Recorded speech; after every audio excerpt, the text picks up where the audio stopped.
Episode में हम यहाँ पर ईचन और केली को देखते हैं। वो जब बाहर आते हैं तभी वहाँ पर जिन उसके लिए वेट कर रहा था और कहता है कि अब मैं समझा कि क्यों तुम मेरे साथ ब्रेकअप करने के लिए कल हो चुके हो। तुम इस लड़के के लिए मेरे साथ ऐसे चीट नहीं कर सकते, पैसों के लिए इतनी छोटी सोच नहीं रख सकती। तो वो कहती है कि ऐसा बिल्कुल भी नहीं है, तुम तो ऑलरेडी किसी और के साथ हो और मैं इस बारे में बहुत पहले ही जान चुकी थी। और ईचन भी कहता है कि तुम्हारी हिम्मत तो बहुत ज़्यादा है, तुम मेरे सामने ही उसे इंसल्ट कर रहे हो। तो यहाँ पर केली भी कह देती है कि तुम्हें थोड़ी सी भी शर्म बाकी हो तो यहाँ से चले जाओ। जीन उसे इंसिस्ट करने लगता है कि प्लीज़ तुम मेरे पास वापस आ जाओ। मिस्टर ईचन के पास पैसे हैं और बहुत सारे लड़कियां भी उनके पीछे मरते हैं, तो वो क्यों तुम्हारे पीछे पड़े रहेंगे। तुम सिर्फ उनके लिए एक यूज़ करी हुई टिश्यू हो जिसको वो यूज़ करेंगे और फेंक देंगे। लेकिन केली उसे इंसल्ट करके वहाँ से भगा देती है। यहाँ पर तभी ईचन का फ्रेंड आकर कहता है कि तुम यहाँ पर हो, वहाँ पर तो ग्रैंड मॉम अकेली पड़ गई है, बेला को चोट लग गई है और तुम यहाँ पर खड़े हुए हो, प्लीज़ घर चलो। और वो यहाँ पर केली को कहता है कि तुम थोड़ी देर रुको, मैं वापस आ जाऊँगा। तो वो दौड़कर वहाँ से चला जाता है केली को छोड़कर ही। और यहाँ पर उसका फ्रेंड कहता है कि अरे मैं तो भूल ही गया, क्योंकि ये तो ग्रैंड मॉम का बैग है, क्या तुम उन्हें दे दोगी, क्योंकि मुझे एक इम्पॉर्टेंट काम है और मैं यहाँ पर ईचन के घर में नहीं जा सकता। तो वो ओके कह देती है। यहाँ पर हम ईचन के घर के सिचुएशन को देखते हैं जहाँ पर तो ग्रैंड मॉम और वेला दोनों ही ईचन को एकदम से पकड़ लेते हैं शादी के लिए। और तभी वहाँ पर केली भी आ जाती है और केली को देखकर वेला जानबूझ के ईचन को पकड़ लेती है और कहती है कि मैं जानती हूँ कि तुम उस लड़की के साथ क्यों हो, और वो प्रेग्नेंट हो भी गई तो उस बच्चे को हम ही रख लेंगे और हम एक साथ मिल के उस बच्चे को ग्रो भी करेंगे। तुम बिल्कुल भी चिंता मत करो, शादी होने के बाद हम उसे इस घर से निकाल देंगे और वो बच्चा हमारा हो जाएगा। वो ये सब केली को सुनाने के लिए ही कह रही थी। ग्रैंड मॉम उसे इस बारे में बात करने के लिए मना कर देती हैं, लेकिन वो तो कहने ही लगती है। यहाँ पर ईचन ग्रैंड मॉम सामने है इसीलिए कुछ भी नहीं कह पाता, क्योंकि वो ग्रैंड मॉम को हर्ट नहीं करना चाहता और ग्रैंड मॉम के सामने उसके साथ झगड़ा नहीं करना चाहता था। लेकिन के लिए ये सब सुनकर और भी ज़्यादा अपसेट हो जाती है और उसके हाथों से बैग गिर जाने के बाद ग्रैंड मॉम और ईचन दोनों ही उसे नोटिस करती हैं। और यहाँ पर ग्रैंड मॉम कहती है कि केली तुम यहाँ पर। ईचन तो बेला को छोड़कर उसके पास ही चला जाता है और बेला यहाँ पर अकेली पड़ जाती है। ईचन उसके पास दौड़ कर आके कहता है कि तुम गिर गई, तुम इतनी जोर से दौड़ के क्यों जा रहे हो, तुमने जो भी सुना है वो उसकी साइड ऑफ स्टोरी है, लेकिन मैं उससे शादी कभी नहीं करूँगा। केली कहती है कि तो फिर वो तुम्हें ग्रैंड मॉम के सामने ही कहना चाहिए था, लेकिन तुम चुप थे क्योंकि तुम सच में उससे शादी करोगे और मुझे छोड़ दोगे बच्चे लेकर। तो यहाँ पर ईचन गुस्से में आ जाता है और कहता है कि तुम इतने दिनों से मेरे साथ हो, क्या तुम्हें मैं ऐसा ही लगता हूँ। तो केली कहती है कि तुम लोग बड़े लोग हो, तुम कब क्या कर दोगे कोई नहीं जानता, प्लीज़ मुझे छोड़ दो, नहीं तो मैं खुद को ही हर्ट कर लूँगी, क्योंकि मुझे अब किसी पर भी ट्रस्ट नहीं है। ईचन और भी ज़्यादा गुस्सा होकर कहता है कि क्या तुम्हें मुझ पर भी ट्रस्ट नहीं है।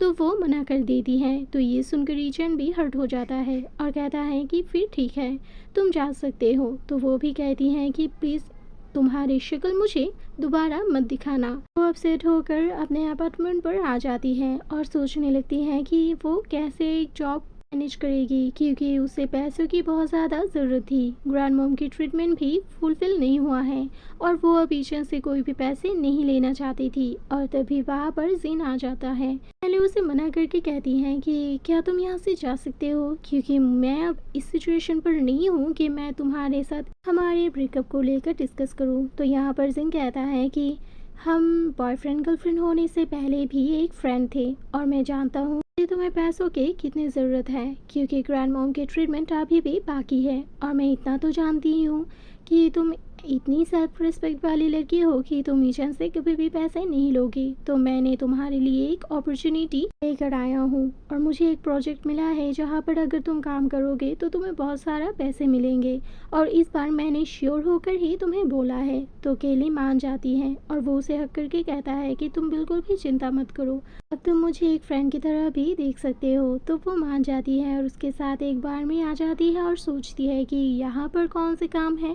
तो जिन कहता है कि यहाँ पर ही मेरा क्लाइंट है जिससे मैं कुछ उधार लूँगा और वो प्रोजेक्ट में काम करने लगूँगा। ये सुनकर ही वो मान के अंदर आ जाती है, जहाँ पर तो क्लाइंट केली को देखकर ही सोचता है कि शायद ये उसके लिए एक तोहफा ही होगा, क्योंकि इस टाइप के बिजनेस में ऐसे ही लेन देन होते हैं कि क्लाइंट को खुश करने के लिए वो लोग लड़कियों को लेकर आते हैं। और वो सोच रहा था कि शायद केली कॉल गर्ल है और उसे यहाँ पर इम्प्रेस करने के लिए लेकर आया है। जीन तो यहाँ पर बैठ के उनके साथ ड्रिंक्स भी करने के लिए कहता है। तो वो पहले तो हिचकिचा रही थी लेकिन फिर मान गई, क्योंकि वो भी जीन को हेल्प करना चाहती थी और खुद के लिए भी कुछ करना चाहती थी। लेकिन यहाँ पर तो क्लाइंट कुछ और ही सोच लेता है और गलत फैमिली के थ्रू उसके पास थोड़ा सा आने लगता है और उसे टच करने लगता है। वो तो बहुत बार ही उन्हें रिजेक्ट कर चुकी थी, लेकिन फिर से वो जब उसे टच करता है तो केली गुस्से में आकर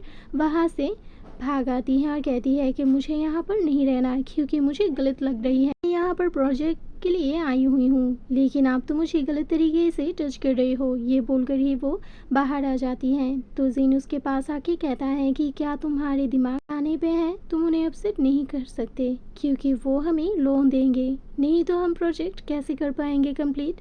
तो यहाँ पर वो कहती है कि क्या तुम्हें दिखाई नहीं देता कि वो मुझे कैसे टच कर रहे थे, वो कुछ और ही समझ रहे थे मुझे। मैं यहाँ पर काम के लिए आई हूँ, ना खुद को सेल करने के लिए। तो जिन कहता है कि फिर मिस्टर ईचन के पास खुद को कैसे सेल किया। तो वो समझ जाती हैं कि जिन पहले की तरह ही है और उसमें कोई चेंज नहीं आया है। और तभी मिस्टर ईचन वहाँ पर आके कहता है कि मेरी लिटिल रैबिट को क्या हुआ है, वो अपसेट क्यों है। जिन तो डायरेक्ट ही कह देता है कि तुम हमारे मामलों से दूर रहो, लेकिन ईचन कहता है कि वो मेरी गर्लफ्रेंड है और तुम मुझे कह रहे हो कि इस मामलों से दूर रहो। तुम दूर रहो, नहीं तो तुम्हारे कैरियर मैं अभी के अभी ख़त्म कर दूंगा। ये सुनकर वो चुप हो जाता है और केली को कहता है कि तुम मेरे साथ चलो, मैं भी देखना चाहता हूँ किसने तुम्हें अपसेट किया। ये सुनकर यहाँ पर जिन थोड़ा सा घबरा जाता है और मिस्टर ईशन केली को लेकर अंदर आके कहता है कि मैं भी देखना चाहता हूँ किसकी इतनी हिम्मत जो मेरी लेडी को अपसेट करे। तो ये सुनकर क्लाइंट कहता है कि बॉस, मुझे नहीं पता था कि वो आपकी लेडी है, मुझे तो जिन ने कहा था कि वो मेरे लिए एक गिफ्ट है। ये सुनकर ही वो समझ जाती है कि जिन उसे हमेशा ही यूज़ करने के लिए लेकर आता है अपने प्रॉफिट के लिए। और ईचन भी उसके बारे में सब कुछ उसे बता देता है। जिन के तो पहले ही शादी फिक्स्ड हो चुका है एक अमीर बाप की बेटी के साथ और वो सिर्फ उसे यूज़ करने के लिए हमेशा लेकर आता है। ये सब सुन के वो और भी ज़्यादा गुस्से में आ जाती हैं और जिन को कहती हैं कि तुम मुझे ऐसे यूज़ नहीं कर सकते, तुम किसी भी लड़की को अपने प्रॉफिट के लिए यूज़ नहीं कर सकते, इतने गिरे हुए कैसे हो सकते हो, ये इलीगल है, क्या तुम जेल में जाना चाहते हो। तो वो माफ़ी मांगने लगता है, लेकिन ईचन उसे नहीं छोड़ता और कहता है कि ये बहुत हो चुका, मैंने तुम्हें बहुत सारे चांसेस दिया है लेकिन तुमने किसी को भी काम पर नहीं लगाया और फिर से एक ही बात दोहरा रहे हो, और उसे जेल में भिजवा देता है। ईचन यहाँ पर केली को लेकर खड़ा आ जाता है और कहता है कि मैं नहीं चाहता मेरी लेडी किसी और के पास जाए, तुम सच में ही उस दिन मिसअंडरस्टूड कर चुके हो। वो कहती हैं कि वो सब छोड़ो और मुझे बताओ क्या तुम मुझसे प्यार करते हो। तो वो हाँ कह देता है। ये सुनकर केली खुश हो जाती है और अपने आप को ईचन के पास सौंप देती है। यहाँ पर दोनों इंटीमेट हो जाते हैं। दूसरी तरफ हम ग्रैंड मॉम को देखते हैं जो कि बेला के साथ ही था। बेला तो यहाँ पर गुस्सा होने लगती है कि मिस्टर ईचन मुझसे शादी नहीं करना चाहता, क्योंकि वो तो मेरे कॉल को भी रिसीव नहीं करते, हमेशा ही मुझे इग्नोर करते हैं। और तभी ईचन केली को लेकर नीचे आ जाता है और ग्रैंड मॉम के पास आके कहता है कि क्या आप ठीक हो। बेला कहती हैं कि ये लड़की यहाँ पर क्या कर रही है, हम बहुत जल्द ही शादी करने वाले हैं, ईचन तुम हमेशा मुझे इग्नोर क्यों करते हो। ग्रैंड मॉम भी उसे पूछने लगता है कि हाँ वो सच कह रही है। तो ईचन कहता है कि आप लोगों को कुछ बताना है। मैं शादी करना चाहता हूँ। ये सुनकर तो ग्रैंड मॉम और बेला दोनों ही खुश हो जाते हैं। बेला तो सोचने लगती है कि शायद ईशन उससे शादी के लिए कह रहा है, तो वो हाँ कह देती हैं। लेकिन ईशन कहता है कि लेकिन मैंने तो तुमसे शादी के लिए हाँ नहीं कहा।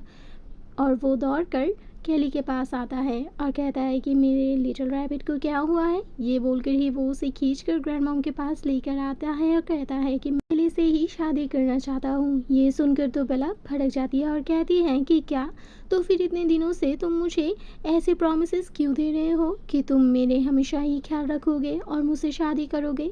ईचन कहता है कि शादी के बाद मैंने कभी भी नहीं कहा, वो तो ग्रैंड मॉम कह रही थी, लेकिन मैंने हमेशा ही मना किया था।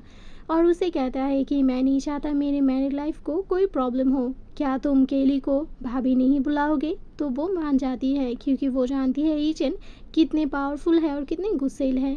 और यहाँ पर ग्रैंड मॉम भी राज़ी हो जाती है क्योंकि वो उसे तो सिर्फ ईचन की शादी से मतलब है। ईचन तो केली को लेकर आ जाता है वेडिंग ड्रेस चूज़ करने के लिए। और केली जब ड्रेस पहन कर आती है तो ईचन उसे देखता ही रह जाता है। और ऐसे ही कुछ दिन बीत जाता है और उन दोनों की शादी भी हो जाती है। केली यहाँ पर ईशन को बताती है कि वो प्रेग्नेंट है। ये सुनकर ईशन और भी ज़्यादा खुश हो जाता है और उसे पूछता है कि क्या सच में तुम मुझसे इतनी प्यार करते हो। ये हाँ कह देती है। और इस क्यूट एंडिंग के साथ ही इस ड्रामे का एंड हो जाता है। Thank you for watching.